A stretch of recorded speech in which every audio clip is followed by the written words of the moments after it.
एक बार सभी शास्त्रों का अध्ययन कर लेने के बाद एक नवयुवक पंडित जी काशी से अपने गांव लौटे।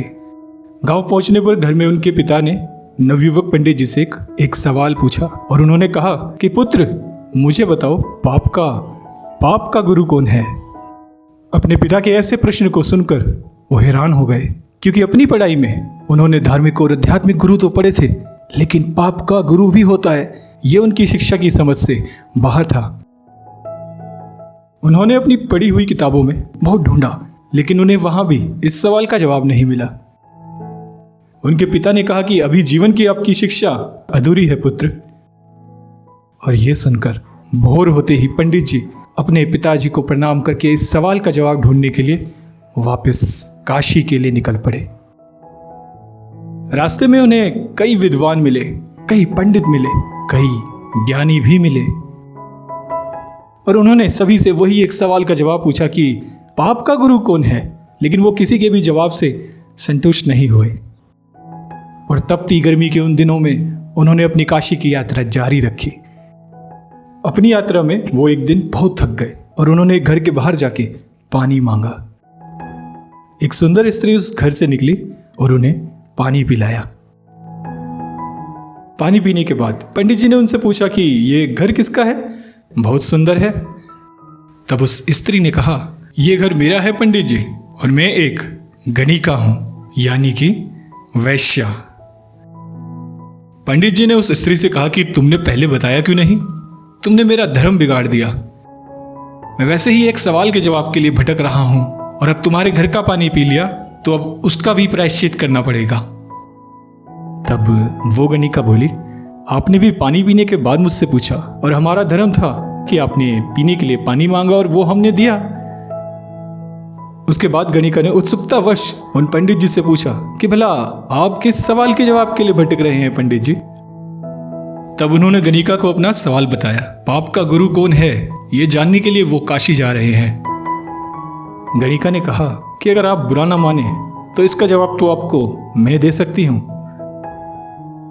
उन पंडित जी को बड़ा ही आश्चर्य हुआ कि ये कैसे जवाब दे सकती है, लेकिन किताबी शिक्षा से बने उन नवयुवक पंडित जी को उनके पिताजी ने अब जिंदगी की पढ़ाई सीखने के लिए भेजा था, और जीवन हमें कुछ बातें, कुछ शिक्षा ऐसे ही सिखाता है। खैर, उन पंडित जी ने कहा कि ठीक है, मैं थोड़ी देर रुकता हूं, तुम मुझे इसका जवाब देना। कुछ समय बाद वो गणिका उनके खाने के लिए लड्डू लाई, और साथ में ये कहा कि आप ये लड्डू खाएं और सफर के लिए ये एक सोने की मुद्रा भी रखिएगा। पहले तो पंडित जी ने मना किया, लेकिन तभी गणिका ने कहा कि पंडित जी, आप प्रायश्चित तो करेंगे ही, साथ में ये लड्डू का भी कर लीजिएगा।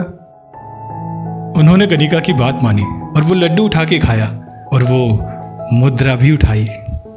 तभी गणिका ने इस बार 2 और मुद्रा रखी और कहा कि पंडित जी, एक और लड्डू खा लीजिए और ये मुद्रा ले लीजिए। पंडित जी ने थोड़ा सोचा, लेकिन वो लड्डू खा लिया और वो 2 मुद्राएं भी उठा ली। अब तो गणिका ने इस बार 3 और मुद्राएं रखी और कहा कि पंडित जी, ये एक और लड्डू खा लीजिए और ये 3 मुद्रा ले लीजिए। ऐसे करते हुए लड्डू खत्म हुए और पंडित जी अब जाने लगे। उस स्त्री ने कहा कि पंडित जी, आपको आपके प्रश्न का उत्तर मिला? उन्होंने कहा, नहीं, अब तो काशी में ही जाके पता लगाऊंगा। तब उस स्त्री ने कहा कि पंडित जी, तो सुनिए आपके सवाल का जवाब।